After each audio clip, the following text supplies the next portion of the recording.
Mais ce rendez-vous tourne au cauchemar. Le pasteur abuse d'elle, brisant sa confiance et sa foi. Imaginez une jeune femme amish, élevée sans électricité, sans diplôme au-delà de la 8e année, frappée par une tragédie inimaginable et un abus qui la plonge dans des années de douleur et de silence. Pourtant, à travers la foi, la vulnérabilité et une mission de servir les autres, elle transforme sa vie et bâtit un empire mondial. Auntie Anne's, la chaîne de bretzel adorée dans le monde entier. Bonjour à tous, bienvenue sur Savoir et Succès, la chaîne qui vous inspire à croire en vous, à agir et à réaliser l'impossible. Aujourd'hui, épisode de notre série sur les 100 autodidactes devenus millionnaires, découvrez l'histoire bouleversante et inspirante d'Anne Byler, une femme qui a transformé la douleur en lumière. Si vous pensez que vos épreuves vous définissent, cette histoire va vous montrer que vous pouvez en faire une force. Abonnez-vous, likez, activez la cloche et plongez dans cette aventure qui va vous motiver à avancer. Allons-y.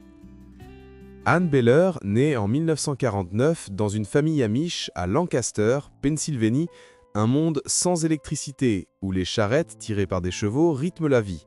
Elle grandit dans une fratrie de 8 enfants, sur une ferme où ses parents leur apprennent la discipline, la foi et l'importance de travailler ensemble. Sa mère disait « Fais-le avec cœur ou ça ne sera jamais bien fait ». À 13 ans, Anne termine sa scolarité après la 8e année, comme le veut la tradition amish, pas de lycée, pas d'université. Elle apprend sur le terrain, cuisiner, travailler à la ferme et surtout plaire à Dieu et à ses parents. Sa théologie est simple. La vie est bonne, Dieu est strict. Elle croit qu'en suivant les règles et les 10 commandements, tout ira bien. Mais la vie, elle, a d'autres plans. À 16 ans, Anne rencontre Jonas Byler, un jeune amish travailleur et charismatique. Ils tombent amoureux, se marient à 19 ans et s'installent dans une vie simple, centrée sur la famille et la foi. Ensemble, ils découvrent une relation plus profonde avec leur foi chrétienne, quittant l'amish strict pour une église charismatique qu'ils fondent à Lancaster. Avec leurs 2 filles, Angela et Lowona, ils vivent une vie que Anne décrit comme parfaite. Un mari aimant, une communauté unie, une foi vibrante. Mais tout bascule un matin de 1975. Le 6 janvier 1975, Anne, alors âgée de 27 ans, est dans sa cuisine, nettoyant après le petit déjeuner. Sa fille cadette, Angela, 19 mois, part rejoindre sa grand-mère, comme tous les matins, à travers la cour de la ferme familiale. Entre leurs maisons, son père fabrique du paillis dans une grange. Ce matin-là, sa sœur conduit un bobcat pour charger du sable. C'est une routine familière, Angela monte souvent avec elle.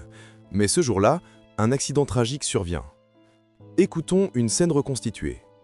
Anne, d'une voix paniquée, criait « Maman, Angie arrive !» Son père, d'une voix brisée, hurlant « Anne, elle est morte ! Je crois qu'elle est morte !» Anne, tremblante, tenant Angela « Non, non, elle va s'en sortir, on va à la clinique !» Anne et son père courent à la clinique, à 3 minutes de là, mais il est trop tard. Angela est décédée dans l'accident, écrasée par le bobcat.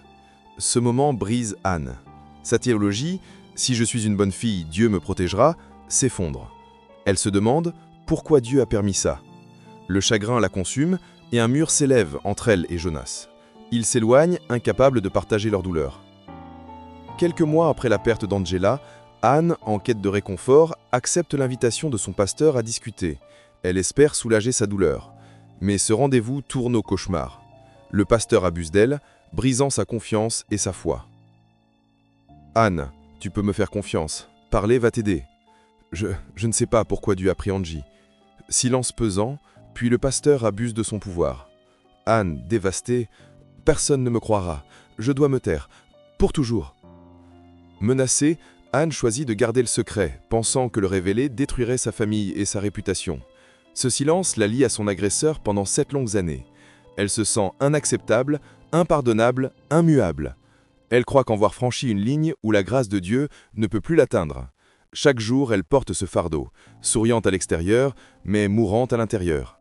Après 7 ans de souffrance, en 1982, Anne atteint un point de rupture. Une voix intérieure lui dit « Dis la vérité à Jonas ». Elle trouve le courage de se rendre à l'atelier de carrosserie de son mari. Anne, d'une voix tremblante, « Jonas, il faut que je te dise quelque chose. Le pasteur, il m'a fait du mal. Pendant des années, je n'ai rien dit. Je suis désolé. » Jonas lui rétorque, « Anne, je ne te laisserai pas partir. On va traverser ça ensemble. Promets-moi juste de ne pas me quitter en silence. » Cette confession marque le début de la guérison. Jonas, inspiré par son conseiller, choisit d'aimer Anne comme Jésus l'aime. Il étudie la psychologie, devient conseiller bénévole pour les couples et leur mariage se reconstruit lentement. Leur foi et leur transparence deviennent leur force. C'est dans ce contexte que Auntie Anne's naît. En 1988, sans expérience en affaires, Anne et Jonas empruntent $6 000 au père de Jonas pour acheter un stand au marché fermier de Downingtown, Pennsylvanie. Anne, encore fragile, se lance dans la fabrication de pretzels, un clin d'œil à sa culture amish. Mais ce n'est pas seulement une entreprise. Inspirés par leur parcours, ils fondent Auntie Anne's sur 2 principes: être rentable pour donner généreusement et être une lumière dans le monde des affaires.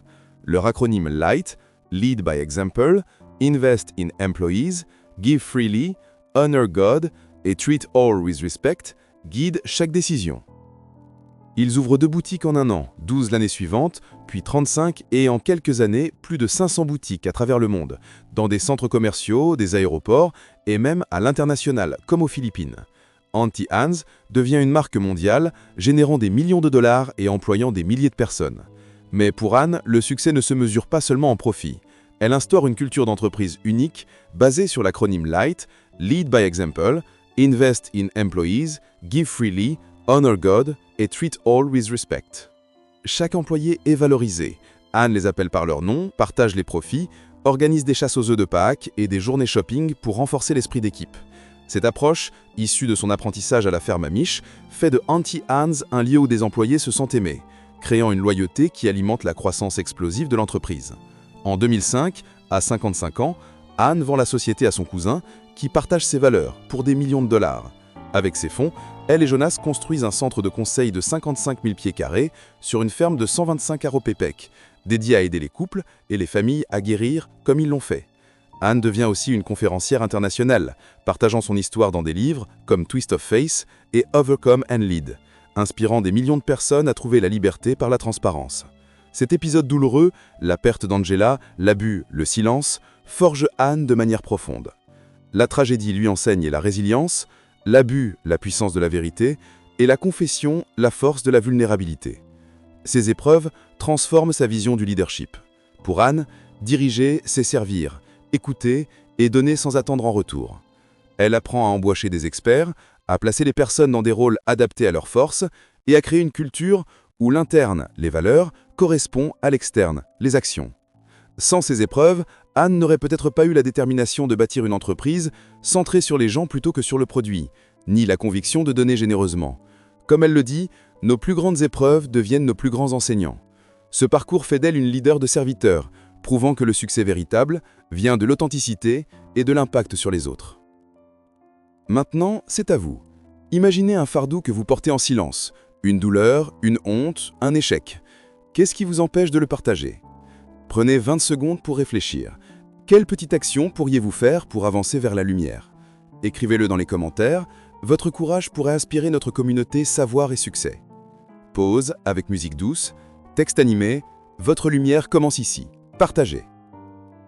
Anne Byler nous prouve que même dans les ténèbres les plus profondes, la perte d'un enfant, l'abus, le silence, la lumière peut renaître.